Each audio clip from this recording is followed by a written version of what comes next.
Hey guys, प्रथमे आपनाक welcome करिसु job alert desk की YouTube channel. तो মই আজি এটো ভিডিওত আলোচনা কৰিম মাৰ্কাজুল মাৰিফৰ পৰা ৰিকুৱাৰমেন্টৰ কাৰণে নটিফিকেশন আহিছে যত আপোনাৰ ফেকাল্টি এন্ড আদাৰ্স কিছুমান পোষ্টৰ কাৰণে ৰিকুৱাৰমেন্ট আহিছে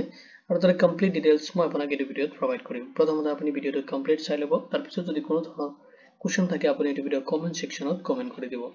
ইডিএস হক মাৰ্কাজুল মাৰিফৰ যেটো অফিচিয়েল ওয়েবসাইট আছে তাতে ভিজিট কৰিবলৈ আপুনি যিকোনো ব্ৰাউজাৰ ওপেন কৰিব আৰু তাতে আপুনি সাৰ্চ কৰিব markazulmaarif.org সাৰ্চ কৰিলে আপুনি ডাইৰেক্ট যেটো অফিচিয়েল ওয়েবসাইট আছে তাতে ভিজিট কৰিব পাৰিব। ইডিএস হক মাৰ্কাজুল মাৰিফ ৰিকুৱাৰমেন্ট যত আপোনাৰ 50 ফেকাল্টি এন্ড আদাৰ্স কিছুমান পোষ্ট আছে যাৰ কাৰণে ৰিকুৱাৰমেন্টৰ কাৰণে নটিফিকেশন আহিছে আৰু তাৰ ডিটেইলছ খিনি মই আপোনাক প্ৰভাইড কৰিম। ইডিএস হক ৰিকুৱাৰমেন্ট ডিটেইলছ খিনি প্ৰথমতে চাওক ভ্যাকেন্সি আছে প্ৰিন্সিপালৰ কাৰণে যত আপোনাৰ নাম্বাৰ অফ পোষ্ট আছে 1 আৰু মেল এন্ড ফিমেল ক্যান্ডিডেটে এপ্লাই কৰিব পাৰিব। ইডিএস হক এক্সপেৰিয়েন্স বিচাৰিছে ইংলিশ মিডিয়াম স্কুলিং ব্যাকগ্ৰাউণ্ডৰ পৰা আপুনি হ'ব লাগিব লগতে আপোনাৰ গুড কমিউনিকেশন স্কিল থাকিব লাগিব এন্ড থাকিব লাগিব আপোনাৰ minimum 8 years experience as a principal তেতিয়াহলে আপুনি পোষ্টৰ কাৰণে এলিজিবল এন্ড আপুনি এপ্লাই কৰিব পাৰিব। লগতে বিচাৰিছে এডুকেশনাল কোৱালিফিকেশন আপোনাৰ থাকিব লাগিব পোষ্ট গ্ৰেজুৱেট উইথ আপোনাৰ বিএড থাকিব লাগিব তেতিয়াহলে আপুনি পোষ্টত এপ্লাই কৰিব পাৰিব। এতিয়া চাওক হোষ্টেল এডমিনিষ্ট্ৰেটৰ কাৰণে ভ্যাকেন্সি আছে যত আপোনাৰ নাম্বাৰ অফ পোষ্ট আছে 3 male and female both apply কৰিব পাৰিব। যত এক্সপেৰিয়েন্স বিচাৰিছে মিনিমাম 3 ইয়াৰ্স আপোনাৰ এক্সপেৰিয়েন্স থাকিব লাগিব। নেক্সট এতিয়া চাওক এডুকেশনাল কোৱালিফিকেশন বিচাৰিছে আপুনি কমপ্লিট কৰা হ'ব লাগিব পোষ্ট গ্ৰেজুৱেট তেতিয়াহলে আপুনি পোষ্টৰ কাৰণে এলিজিবল এন্ড আপুনি এপ্লাই কৰিব পাৰিব। দেজ অফ নেক্সট পোষ্ট যেটো ভ্যাকেন্সি আছে কাউন্সিলৰ কাৰণে যত আপোনাৰ নাম্বাৰ অফ পোষ্ট আছে 2 যত আপোনাৰ male and female both apply কৰিব পাৰিব। লগতে বিচাৰিছে এক্সপেৰিয়েন্স মিনিমাম আপোনাৰ 2 ইয়াৰ্স এক্সপেৰিয়েন্স থাকিব লাগিব তেতিয়াহলে আপুনি পোষ্টৰ কাৰণে এপ্লাই কৰিব পাৰিব। লগতে আপোনাৰ এডুকেশনাল কোৱালিফিকেশন বিচাৰিছে আপুনি এমএ বা এমবিএ যদি কমপ্লিট কৰিছে তেতিয়াহলে আপুনি পোষ্টৰ কাৰণে এলিজিবল হ'ব। দেজ অফ নেক্সট যেটো ভ্যাকেন্সি আছে এসিস্ট্যান্ট টিচাৰৰ কাৰণে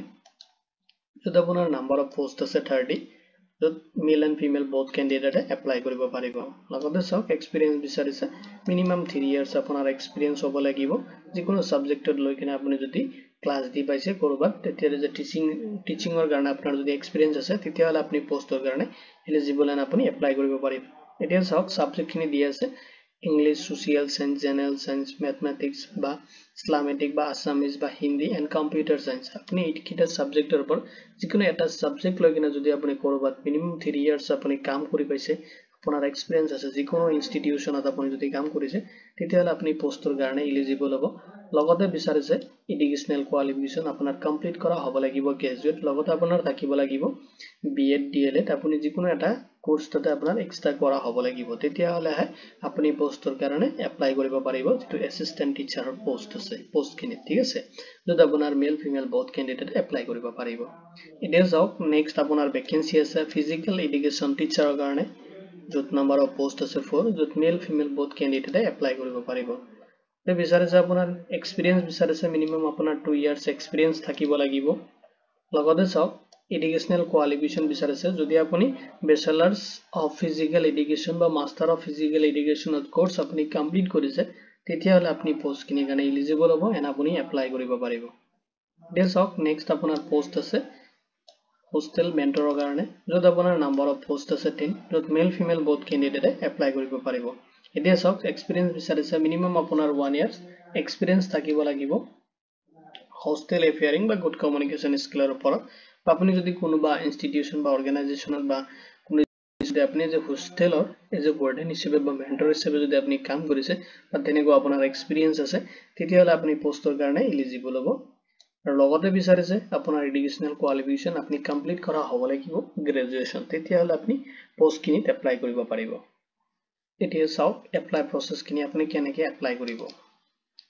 এতিয়া চাওক যদি আপুনি ইন্টাৰেষ্টেড এণ্ড এলিজিবল হয় তেতিয়াহলে আপুনি এপ্লাই কৰিব লাগিব অনলাইনত যত আপুনি ইউজ কৰিব পাৰিব এটা ৰিজিউম থ্ৰু আপোনাৰ এপ্লিকেশনটো ভালকে প্ৰথমতে আপুনি এটা ৰিজিউম বনাই ল'ব যদি আপোনাৰ ডাইৰেক্টলি বনোৱাতে অলপ প্ৰবলেম হয় আপুনি ওয়েবসাইট যিকোনো বহুতো ওয়েবসাইট আছে আপুনি এই ভিডিওৰ কমেন্ট সেকশনত কমেন্ট কৰি দিব পাৰে মই আপোনাক ওয়েবসাইট প্ৰভাইড কৰি দিম কাৰণ যত আপুনি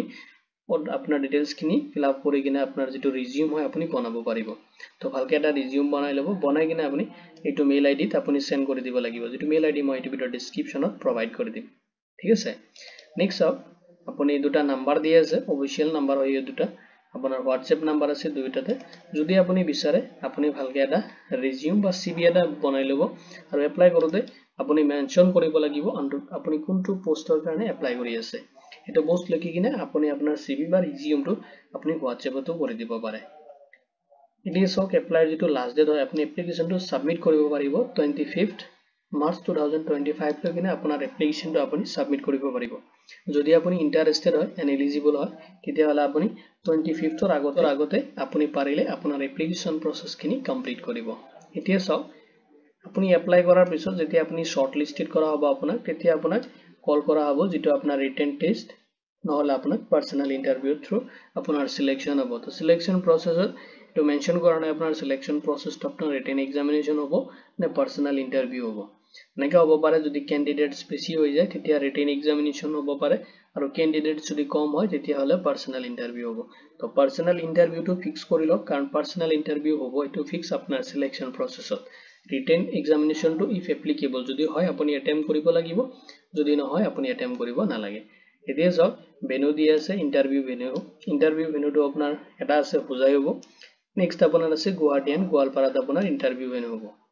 তো আপুনি যদি ইন্টাৰভিউ দিব যাব তেতিয়া তাতে কিবা শৰ্ট আপোনাৰ ৰিটেন টেষ্ট অলপ ল'ব পাৰে এটো বেলেগ কথা কিন্তু আপোনাৰ ইন্টাৰভিউ ফেস কৰিব লাগিব তিনটা লোকেশনত আপুনি কোনটো লোকেশনৰ পৰা এপ্লাই কৰি আছে লোকেশনটো মেনশন কৰিব লগতে আপুনি কোনটো পোষ্টত এপ্লাই কৰি আছে হেখিনি আপুনি মেনশন কৰি কিনে মেইলটো সাবমিট কৰিব WhatsAppত যদি কৰিছে তথাপি এটা শৰ্টলি অলপ আপুনি ৰাইটিং মানে অলপ লিখি দিব আপুনি কোনটো পোষ্টত কোনটো এৰিয়াৰ পৰা এপ্লাই কৰি আছে হেখিনি আপুনি তাতে ফিল আপ কৰি কিনে দেব আৰু অফিশিয়াল ওয়েবসাইটৰ লিংক মই ভিডিওৰ ডেসক্ৰিপচনত প্ৰভাইড কৰি দিম যদি আপুনি ইন্টাৰেস্টেড হয় আপুনি অফিশিয়াল ওয়েবসাইটত ভিজিট কৰিব পাৰে এটো অফিশিয়াল ওয়েবসাইট হয় আপুনি ভিজিট কৰিব পাৰে যদি কিবা কোৱেশ্চন থাকে এটো ৰিকোয়াৰমেন্ট ৰিলেটেড আপুনি এটো ভিডিওৰ কমেন্ট সেকশনত কমেন্ট কৰি দিব তো ভিডিওটো চোৱাৰ বাবে ধন্যবাদ দি কিনে আজিৰ ভিডিও ইমানতে সামৰিছো